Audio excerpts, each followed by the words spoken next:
बच्चों, इस क्लास में हम पढ़ेंगे भोजन संबंधी आदतों को प्रभावित करने वाले कारक, मतलब जो हमारी आदतें हैं भोजन संबंधी, उनको कौन सी चीज़ें अफेक्ट करती हैं, ऐसी हमारी आदतें क्यों बनी हैं। तो पहले है इंटरनल फैक्टर्स यानी कि आंतरिक कारक, जैसे फिजियोलॉजिकल नीड्स, बॉडी इमेज या सेल्फ कॉन्सेप्ट, पर्सनल वैल्यूज और बिलीव्स, फूड प्रेफरेंसेस और हेल्थ, यानी कि हमारी शारीरिक आवश्यकता जो है उसके हिसाब से हमारी आदतें बनती हैं।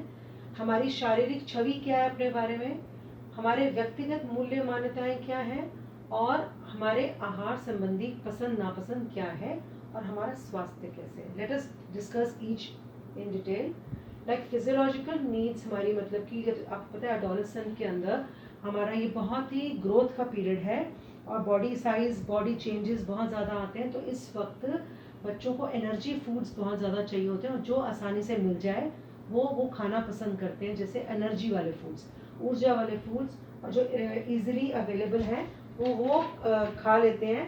और जो स्वाद स्वाद के ऊपर जाते हैं ज़्यादा, तो ये फास्ट फूड्स खा लेते हैं और जो जल्दी बन जाए। बॉडी इमेज और सेल्फ कॉन्सेप्ट क्या है कि जो लड़कियां या बच्चे जो भी एडोलेसेंट में आए हैं उनको अपनी बॉडी इमेज बहुत ज़्यादा इम्पॉर्टेंट है। तो बॉडी इमेज के वजह से क्या करते हैं कि वो सुबह का नाश्ता स्किप कर देते हैं, उनको लगता है कम खाएंगे तो पतले जल्दी हो जाएंगे, but they want a very good body, तो उनको लगता है कम खाऊंगी या एक उस वक्त का भोजन छोड़ देती हैं। तो ये भी है, फास्ट करना शुरू कर देती है, उपवास करना व्रत करना शुरू कर देती हैं। तो बॉडी इमेज डिसाइड करता है कि हम खाना कैसा अपने लिए, हमारी आदतें कैसे बनती हैं, हमारी बॉडी इमेज जो हम चाहते हैं उसके हिसाब से हम खाना चूज करते हैं। फूड पर्सनल वैल्यूज का मतलब ये होता है कि कुछ बच्चे जो होते हैं एक धारणा बना लेते हैं कि ये तरह वाला फूड अच्छा नहीं है, इस फूड से मैं मोटा होता हूँ। उनको लगना अगर लग जाए कि रोटी से मैं मोटा होता हूँ तो वो रोटी खाना छोड़ देते हैं, जबकि रोटी से ऐसा कुछ होता नहीं है। लेकिन अगर उनको लगता है कि रोटी से मैं मोटा होता हूँ तो वो रोटी स्किप कर देंगे, चाहे उसकी जगह पास्ता और पिज़्ज़ा खा लें। लेकिन वो उनके जो व्यक्तिगत मूल्य है, मतलब खुद जो उनके दिमाग में एक बात आई हुई है, बस उसके हिसाब से वो चलते हैं। नेक्स्ट है फूड प्रेफरेंसेस, यानी कि आहार संबंधी पसंद नापसंद। कुछ बच्चों को मम्मी पापा बचपन में चाय की आदत डाल देते हैं, तो बड़े होकर भी उनकी वही आदत होती है चाय पीने की। या फिर किसी बच्चे ने दूध बचपन में नहीं पिया, उसको स्मेल आई मलाई से, अच्छा नहीं लगा, तो उसकी वही आदत पड़ गई, उसने दूध छोड़ा। और अब जब एडोलेसेंट में आ गया तो उसको पता है दूध is very important, but he can not take because उसको अच्छा नहीं लगता। तो कुछ आदतें बचपन में मम्मी पापा हमारी डाल देते हैं या हम खुद डाल लेते हैं, जो आगे तक जाके कैरी ऑन होती हैं।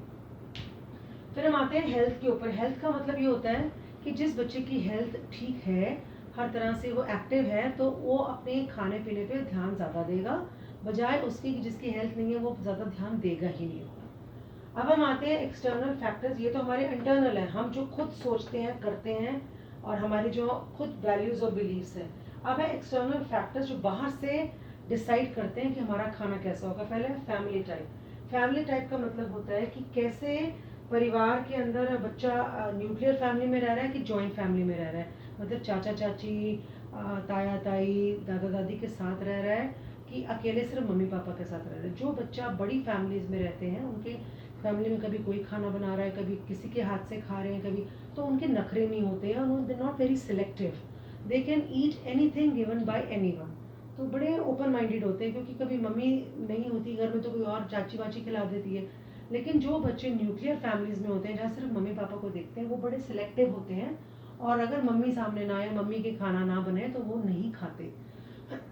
तो ऐसे ही जब बड़े होते हैं तो अगर अपने घर का खाना नहीं मिला उनको या मम्मी ने नहीं बनाया तो वो चूजी हो जाते हैं।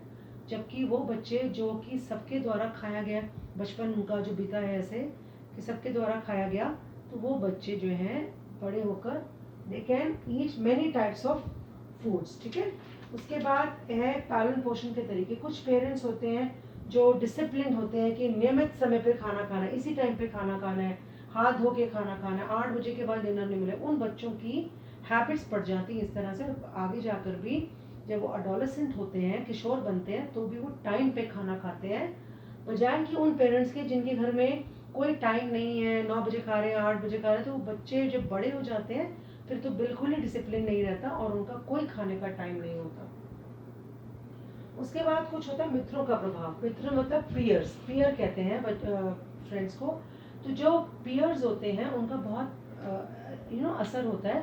बचपन में तो आपकी मम्मी टिफ़िन देती थी, आप खोल के खाते थे, मम्मी आलू का परांठा बना के दे रही है, ब्रेड सैंड, जो भी मम्मी देती थी आप खा रहे। अब जब आप मम्मी वाला खाना जब खोलते हो, जिसमें सब्जी भी मम्मी ने अगर दे दी, तो आपके फ्रेंड्स अगर तो आपके फ्रेंड्स सपोर्टिव हैं तो इसको लाइक करेंगे और कुछ समझेंगे कि इट्स अ गुड फूड। लेकिन जो बच्चे मजाक उड़ाते हैं कहीं ऐसे, वो कहें मम्मी का खाना खाता है अभी तक, एक घर की रोटी लेके आता, तो आप ऑफेंडेड फील करते हो और आपको शर्म आनी शुरू हो जाती है, एम्बैरेसमेंट होती है कि मैं अभी छोटा बच्चा था ना जो मम्मी की रोटी खाऊंगा। तो आप स्कूल रोटी ले जाना ही बंद कर देते हो कि मेरे फ्रेंड्स हंसते हैं, और फिर आप भागते हो, किस पे, भूख तो लगेगी ना, तो फिर आप कैंटीन पे भागते हो या पैटी ले आते हो या ब्रेड में जंक फूड खाना शुरू कर देते हो।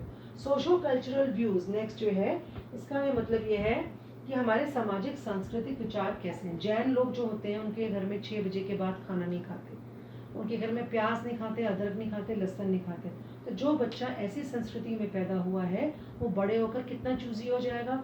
बाहर मार्केट में जब खाना मिल रहा है तो वो खाएगा ही नहीं, क्योंकि उसके घर में तो उसको आदत ही नहीं पड़ी। देयर आर सम पीपल जो ट्यूसडे को नॉनवेज नहीं खाते, जैसे कुछ और लोग हैं जो फला दिन को फास्ट करना है। अगर ऐसे कोई आपकी आदतें पड़ी हुई हैं तो वो भी आपके खाने पीने की आदतों पे असर डालती है। फिर फास्ट फूड्स हम पढ़ चुके हैं, रेडी टू फूड्स मिल रहे हैं, वेंडिंग मशीन्स लगी हैं, कहीं से चाय ले लो, कॉफ़ी ले लो, कोल्ड ड्रिंक्स पी लो, आसानी से मिलती हैं।